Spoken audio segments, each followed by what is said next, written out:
Selamat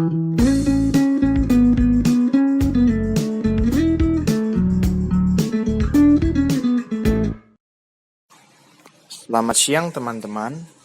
Jadi pada kesempatan kali ini, melalui video ini kami dari kelompok 7 akan mempresentasikan hasil mini riset kami dengan tema prasangka mahasiswa reguler terhadap mahasiswa IUP dalam rumpun sosial humaniora di Universitas Gadjah Mada. Selamat menonton teman-teman. Latar belakang dari mini riset yang kami lakukan yaitu pada beberapa fakultas, Universitas Gadjah Mada menyediakan 2 program untuk sarjana 1 atau S1, yaitu program reguler dan IUP. International Undergraduate Program atau IUP adalah program yang menggunakan bahasa Inggris sebagai bahasa pengantarnya. Dalam penerimaan mahasiswanya, IUP memiliki tes yang berbeda dengan penerimaan mahasiswa reguler. Selain itu, mahasiswa IUP juga memiliki kesempatan untuk berkuliah di luar negeri.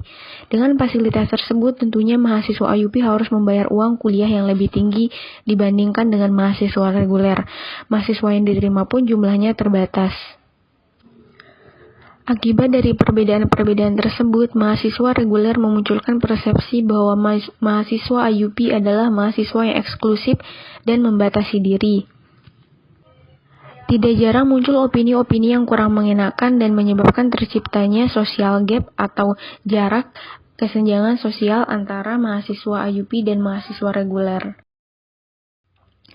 Tujuan dari mini riset kami yaitu kami ingin mengetahui apakah semua mahasiswa reguler dari rumpun Soshum di Universitas Gadjah Mada memiliki asumsi negatif terhadap mahasiswa IUP, dan kami juga ingin mencari tahu atau membuktikan apakah mahasiswa reguler yang memiliki asumsi negatif tersebut benar-benar sudah membuktikan asumsinya sesuai kenyataannya.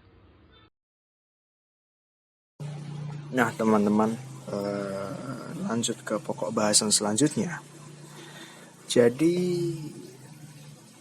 tema yang kami angkat pada mini riset kali ini adalah adakah prasangka yang dimiliki oleh mahasiswa reguler terhadap mahasiswa IUP? Nah, untuk membahas hal tersebut lebih dalam, mari kita definisikan dulu apa itu prasangka. Menurut Ahmadi, prasangka sosial adalah sikap negatif yang ditujukan individu atau kelompok kepada orang-orang di luar kelompoknya. Memang nih teman-teman, berangkatnya hipotesis awal kami terkait adakah prasangka yang dimiliki oleh mahasiswa reguler terhadap IUP itu tidak terlepas dari teori in-group out-group. Apa itu teori in-group out-group atau biasa disebut juga in-group bias? Jadi teori in-group out-group merupakan bias di mana individu menunjukkan keberpihakan terhadap kelompok yang dianggap memiliki karakteristik yang sesuai dengan dirinya terhadap kelompok atau individu yang tidak sesuai dengan dirinya. Nah, dalam konteks ini kami memfokuskan pada aspek ekonomi. Jadi asumsi kami adanya prasangka ini dilandasi oleh gap economical gap gitu loh, di mana mahasiswa reguler menganggap kalau mahasiswa IUP itu memiliki strata yang lebih tinggi dalam konteks ekonomi. Begitu teman-teman. Lalu yang selanjutnya adalah pertanyaan penelitian. Pertanyaan penelitian yang kami gunakan adalah apakah ada prasangka mahasiswa reguler terhadap mahasiswa IUP rumpun Soshum di UGM? Selanjutnya pertanyaan operasional, yaitu pertanyaan yang kita tanyakan kepada responden. Ada 5 pertanyaan. Yang pertama, menurut Anda, adakah perbedaan antara mahasiswa IUP dan reguler? Kalau ada, apa perbedaannya? Kemudian pertanyaan kedua, bagaimana pendapat Anda mengenai mahasiswa IUP?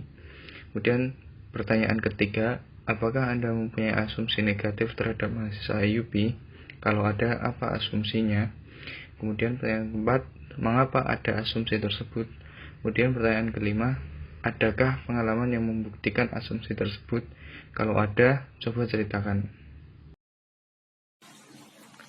Jadi responden yang menjadi partisipan di mini riset kami kali ini tersebar di seluruh fakultas yang memiliki kelompok IUP. Di mana saja itu? Yang pertama adalah Fakultas Ekonomika dan Bisnis atau FEB, yang kedua Fakultas Ilmu Sosial dan Politik atau Visipol, ketiga Fakultas Psikologi, dan yang keempat Fakultas Hukum. Begitu teman-teman. Jadi pada penelitian ini kami menggunakan metode kualitatif dengan jumlah responden 8 orang yang terdiri dari mahasiswa atau mahasiswi dari Fakultas Psikologi, Fakultas Hukum, Fakultas Ilmu Sosial dan Politik, dan Fakultas Ekonomika dan Bisnis. Nah, yang kami lakukan langkah-langkahnya yang pertama adalah peneliti membuat pertanyaan berdasarkan tema yang diberikan, yaitu prasangka. Yang kedua, peneliti melakukan wawancara secara face-to-face dengan mengajukan pertanyaan yang sudah disediakan. Yang ketiga, hasil wawancara kemudian dikumpulkan, lalu akan dikoding untuk diproses lebih lanjut untuk membuat kesimpulan.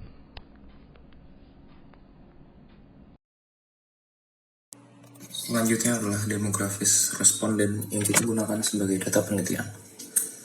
Total responden ada 8 yang meliputi 2 mahasiswa psikologi yang berinisial AR dan ELP, mahasiswa ilmu komunikasi Fakultas Visipol yang berinisial L, mahasiswa DPP Fakultas Visipol yang berinisial X, mahasiswa manajemen Fakultas FEB berinisial R, mahasiswa akuntansi Fakultas FEB berinisial A, dan 2 mahasiswa hukum yang berinisial W dan M. Semua responden merupakan mahasiswa atau mahasiswi angkatan 2019. Berikut akan kami paparkan mengenai hasil dari wawancara kami. Yang pertama, kami mengajukan pertanyaan, menurut Anda, adakah perbedaan antara mahasiswa IUP dan mahasiswa reguler? Jikalau ada, apa perbedaannya? Berikut akan kami paparkan beberapa pertanyaan disertai grafik. Grafik yang pertama merupakan perbedaan gaya hidup antara mahasiswa IUP dan mahasiswa reguler. Dari total responden yang kami wawancarai, sebanyak 62% dari mereka mengatakan bahwa terdapat perbedaan gaya hidup antara mahasiswa IUP dan mahasiswa reguler. Sedangkan sisanya, yaitu sebanyak 38%, mengatakan bahwa tidak ada perbedaan gaya hidup antara mahasiswa IUP dan mahasiswa reguler. Grafik yang kedua menunjukkan perbedaan fasilitas antara mahasiswa IUP dan mahasiswa reguler. Sebanyak 88% dari responden mengatakan bahwa tidak ada perbedaan fasilitas yang didapatkan oleh mahasiswa IUP dan mahasiswa reguler. Sedangkan 12% dari mereka mengatakan bahwa terdapat perbedaan fasilitas yang didapatkan oleh mahasiswa IUP dan mahasiswa reguler. Grafik yang ketiga menunjukkan perbedaan UKT antara mahasiswa IUP dan mahasiswa reguler. Sebanyak 25% dari responden yang kami wawancarai mengatakan bahwa terdapat perbedaan UKT antara mahasiswa IUP dan mahasiswa reguler, sedangkan 75% mengatakan bahwa tidak ada perbedaan UKT antara mahasiswa IUP dan mahasiswa reguler. Grafik yang terakhir menunjukkan perbedaan tingkat ekonomi antara mahasiswa IUP dan mahasiswa reguler. 25% dari responden mengatakan bahwa terdapat perbedaan tingkat ekonomi antara mahasiswa IUP dan mahasiswa reguler, sedangkan 75% dari mereka mengatakan bahwa tidak ada perbedaan tingkat ekonomi antara mahasiswa IUP dan mahasiswa reguler. Nah, untuk slide selanjutnya ditunjukkan pendapat lain-lain yang disampaikan oleh responden. Yang pertama merupakan pendapat bahwa mahasiswa IUP dan reguler susah menyatu. Hal ini karena mereka, yaitu mahasiswa IUP dan mahasiswa reguler, lebih senang berbaur dengan kelas mereka masing-masing. Kelas di sini dimaksud adalah kelas kegiatan akademik. Pendapat yang kedua yaitu solidaritas antara anak IUP dengan anak IUP yang lain lebih tinggi karena jumlah anak IUP yang cenderung lebih sedikit dibandingkan dengan mahasiswa reguler. Pendapat yang ketiga merupakan gap atau jarak yang terbentuk secara alami karena adanya perbedaan tingkat ekonomi antara mahasiswa IUP dan mahasiswa reguler. Pendapat yang keempat merupakan suasana kelas yang lebih open-minded karena keluasan cakupan bahasan. Suasana kelas ini yang dimaksud adalah suasana kelas anak-anak IUP. Pendapat yang kelima merupakan penggunaan bahasa Inggris yang lebih eksklusif bagi mahasiswa IUP karena pada dasarnya bahasa pengantar dari IUP adalah bahasa Inggris. Dan pendapat yang terakhir mengatakan bahwa mahasiswa IUP jalannya kelas lebih santai daripada jalannya kelas mahasiswa reguler. Untuk pertanyaan yang kedua adalah bagaimana pendapat Anda mengenai mahasiswa IUP? Berikut kami tuliskan beberapa pendapat dari para responden yang kami wawancarai. Pendapat yang pertama mengatakan bahwa mahasiswa IUP merupakan anak party. Yang kedua, mahasiswa IUP ingin membaur dengan anak reguler. Yang ketiga, yaitu mahasiswa IUP cenderung lebih suka membaur dengan anak-anak yang lain, baik mahasiswa reguler maupun mahasiswa IUP yang lain. Pendapat yang keempat yaitu topik obrolan mahasiswa IUP yang berbeda dengan obrolan mahasiswa reguler. Yang kelima, mahasiswa IUP cenderung lebih open-minded. Sudah dijelaskan di depan apa maksud open-minded di sini. Pendapat yang keenam yaitu mahasiswa IUP merupakan pendengar yang baik. Pendapat selanjutnya mengatakan bahwa mahasiswa IUP jarang terlihat di area kampus, mungkin karena mahasiswa IUP lebih suka bergerombol dengan mahasiswa IUP yang lain sehingga mahasiswa reguler jarang melihat mereka di area kampus. Pendapat yang selanjutnya yaitu anak IUP atau mahasiswa IUP lebih membatasi diri karena dijelaskan di sini bahwa ekonomi sangat mempengaruhi pola pergaulan anak-anak IUP. Dan yang terakhir, mahasiswa IUP cenderung memakai pakaian-pakaian branded. Assalamualaikum warahmatullahi wabarakatuh. Saya Wahidaya Ratri akan meneruskan penjelasan mengenai hasil dari wawancara yang telah kami lakukan.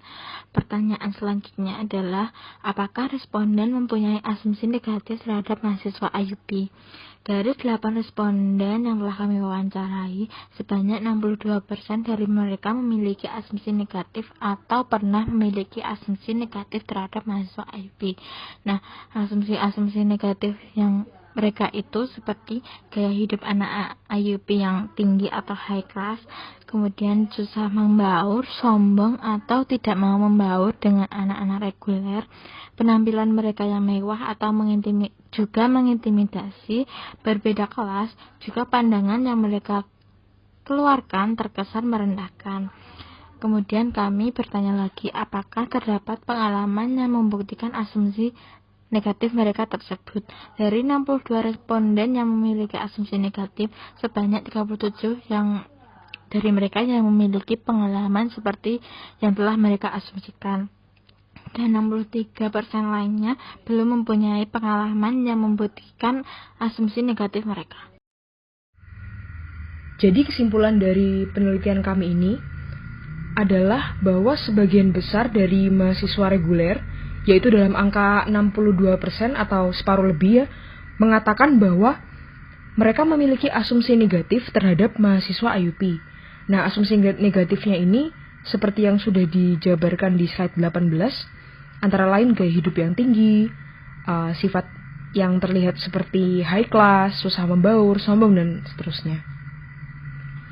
Namun, hanya ada 37% dari total keseluruhan responden yang menyatakan bahwa asumsinya tersebut terbukti dengan adanya pengalaman-pengalaman yang konkret.